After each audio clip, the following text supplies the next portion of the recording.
મોઢામાં જોવા મળતી બધી જ એબનોર્માલિટી કેન્સર નથી હોતી, પરંતુ હા, એનો મતલબ એ નથી કે સિરિયસ પણ ના હોય. તો જો એવી કોઈ પણ એબનોર્માલિટી દેખાય તો ડેન્ટિસ્ટની મુલાકાત અવશ્ય લો. જય શ્રી કૃષ્ણ. હું ડોક્ટર ચિરાગ વસરેલિયા, કર્મયોગી ડેન્ટલ કેરથી આજે એક એવા જ કેસ લઈને આવ્યો છું. 9 વર્ષના બાળકને આગળનો દાંત પડી જવાના હિસાબે પેઢામાં ઈજા લાગવાને કારણે થયેલી આ આપણા એક દેશી ભાષામાં કહીએ તો પેઢાની ગાંઠ છે, જેને પાયોજેનિક ગ્રેન્યુલોમા અથવા તો જિન્જાઇવલ ગ્રેન્યુલોમા પણ કહેવામાં આવે છે.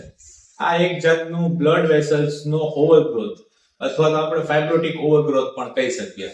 જ્યારે આપણે હિસ્ટ્રી લીધી ત્યારે ટ્રોમેટિક ઇન્જરીને કારણે આ ગ્રેન્યુલોમા ફોર્મ થયા હોવાનું કારણ મળ્યું.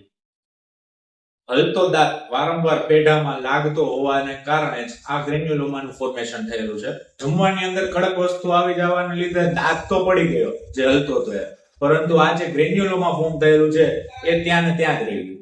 આ ગ્રેન્યુલોમાને સ્ટાર્ટિંગમાં તો પેરેન્ટ્સે નોટિસ ન કર્યું, અવોઇડ કર્યું, પરંતુ જ્યારે ખોરાક ખાતી વખતે પેઇન થતું હતું બાળકને અને તેમાંથી બ્લડ નીકળવાની શરૂઆત થતી હતી, ત્યારે પેશન્ટને થોડું ગંભીર જણાતા આપણી મુલાકાત લીધેલી છે. ટ્રોમેટિક હિસ્ટ્રી હોવાને કારણે કોઈ જ જાતનું ગંભીર લીઝન ન હોવાને કારણે આપણે નોર્મલી એવી સર્જિકલી રિમૂવ કરી નાખ્યું છે.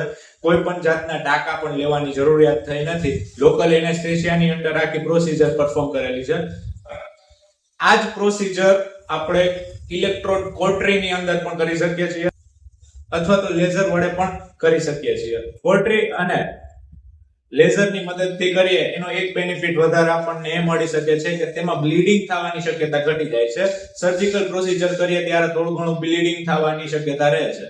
આ તો ટ્રોમેટિક ઇન્જરીના કારણે થયેલું ગ્રેન્યુલોમાની હિસ્ટ્રી આપણી પાસે હતી એટલે આપણે એને સર્જિકલી એક્સિઝન કરી નાખ્યું.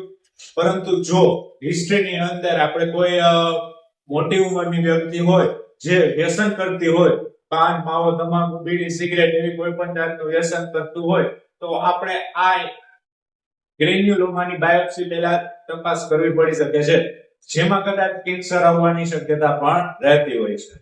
આ માહિતી તમને મદદરૂપ થાય એટલે કે તમારા મોઢાની અંદર જો ક્યારે કોઈ એબનોર્માલિટી ડિટેક્ટ થાય તો એ નજીકના ડોક્ટરની આપણે એક સલાહ લેવી જરૂરી બની શકે છે. એ સમજાવવા માટે જ આ વિડીયો તમને બનાવેલો છે. તમે મને સાંભળ્યો એ બદલ આભાર.